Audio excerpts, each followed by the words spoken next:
Well, it looks like it's week one again, and that means it's the return of my annual weekly power rankings. This year, I decided I'd take my format to a new platform and go with video power rankings as much as I can. It's a little easier. I'm not the biggest fan of typing.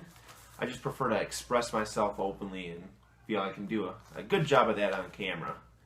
So, without further ado, let's get going with the Week 1 Power Rankings brought to you by Roy Larson.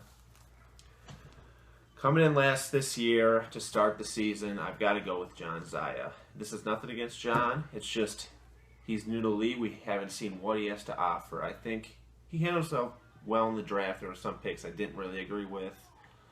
We'll see if they pan out. I mean, that's the thing. That's the beauty of fantasy. You don't really know. He had some good picks, but other picks I wasn't too fond of. The Seattle defense, I've made it known I'm not their biggest supporter. We'll see. He took them early. Maybe they're boom. Maybe they're bust, though. So I've got Zaya last this week in the power rankings. Next up, second to last, former commissioner Steve Gray. You know what? I've got Steve here second to last, but honestly, looking at his first two picks, I really did like the Dez Bryant, Andrew Luck selections. I have Bryant as one of my top two receivers, and Luck being the best quarterback this season, fantasy-wise. After that, though, I didn't see too much else I really liked. His running backs, kind of iffy in my estimations. We'll see. And also you look at, I don't understand the team name of the gymnast, the 18-year-old girl gymnast, and so it's tough to really think a team's gonna be too fearsome when they're worshiping something as stupid as, without her worshiping an 18-year-old girl. That's just kind of out there in my estimations. Third to last, it kind of surprises me, but I went through everybody, and I've got David DeLuga. David came in 9th here in my power rankings. He made the playoffs last year. He had a good squad when it was all said and done. Outdoing my team, which I can only tip my cap and say congrats. But this year, looking through his team, wasn't too big on it. Just start at the top. QB Ryan Tannehill. He does nothing for me. I think he's going to be pretty disappointed in Ryan's performances this year, and I think that may hamper David's performance in the league this season. That plus, I'll just be the first to say it, the name Beats by Ray. It's just kind of based the team name off of a domestic violence charge. You're not going to score highly in my book, David. That's all I got to say on that matter. Next up, I've got TPT coming in at 8th. What can I say? I mean, she did have some good players on the team. Lacey, last 2 years, he's done well for me. Rodgers, dislike him, but he performs fantasy-wise unless he breaks his collarbone and is out for the last 7 weeks of the fantasy season. She has some good players. There's some who I'm sure she's not big on. I'm not that big on. It's the auto pick thing. I'm using that kind of as a excuse to rank her lower, just because in the past she's performed. This year I'm not sold.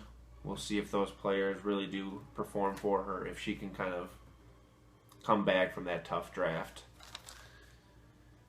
Then at where are we at? 7th I've got Andy Hartman, the 7th Flow Crew member. Last year was a tough year for him. His players didn't perform the way he wanted. This year, I don't know what to say. I think it's to be determined on Andy and his future for the season. Decent players. He's got some really solid players, I think. His running backs, though, DeMarco Murray, great last year with the Eagles. Seems like a great fit. Will he be healthy? I don't know. I don't think so. That's just one man's opinion. TJ Yeldon, Andy, I know Andy loves them. I just don't. I'm not going to believe in a Blake Bortles running back until I see one, which I never have. Granted, it's only been a year. So I've got Andy at 7th. 6th, I've got to rank myself here. I do feel I've got a pretty good team. It's just these are weekly power rankings expected on that week's performance, and right now it's tough to perform at full strength when your number one pick's out for a couple weeks. I got Le'Veon Bell suspended. Arian Foster, I've got him, hoping later in the year he really helps the team, but he's injured. Martavis Bryant, a wide receiver I'm really big on. He got suspended. Way to go, buddy. But so right now I'm not at full strength. I think I have a formidable team, but not where I want to be. It's week 1, so I can live with that. Next up, a little surprise if you ask me, but I've got Greg Price currently 5th place. I don't know. I'm surprised a little bit. He had a tough year last year. I think he was dead last. It was the bottom of the barrel for Greg. But this year, I liked his draft. Starting with QB Peyton Manning. How can you not like the man? You got him. You got the Jackson 2, Vincent Jackson and Deshaun Jackson, who I adore. I think they'll be good players for Greg. He got his guy Forte, his guy Cutler, so I'm sure he's happy with his draft, and we'll see. I got some high hopes for Greg this season. Coming up at 4, Derek Olson.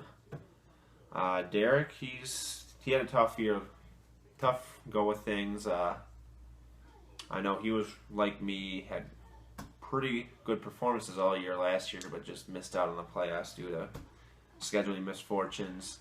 I kind of look at he put his name out there, the free Tom Brady, and boom, Tom Brady's freed. I think this is kind of going to be a year in Derek. Okay, sorry about that. These iPhones are a real treat, aren't they? I believe I was talking about Derek's team. I think this is kind of. I'm not a big believer in all his players, but I think this year, just circumstance, whatever you want to call it, I think this might be a good year for Derek. Coming in 3rd, I've got Tony Johnson. Tony's got the best looking quarterback in the league. That's one thing. I think he's got a couple great receivers. Demaryius Thomas, I think, is a little below the radar, even though he was 10th pick, whatever you want to call it. I think he might end up being the top receiver this season. I think he's got some great players, and I don't see really a weak spot on that roster. And I think Tony is going to make a big name for himself this season. Coming on 2nd, Brady Bradshaw. Brady's kind of been talkative early in the league this season, as always. But what can you say? He's backed it up as he did last year, and this year I don't see it being much different. Landed the number 1 pick, got Adrian Peterson, who I think is going to have a great year.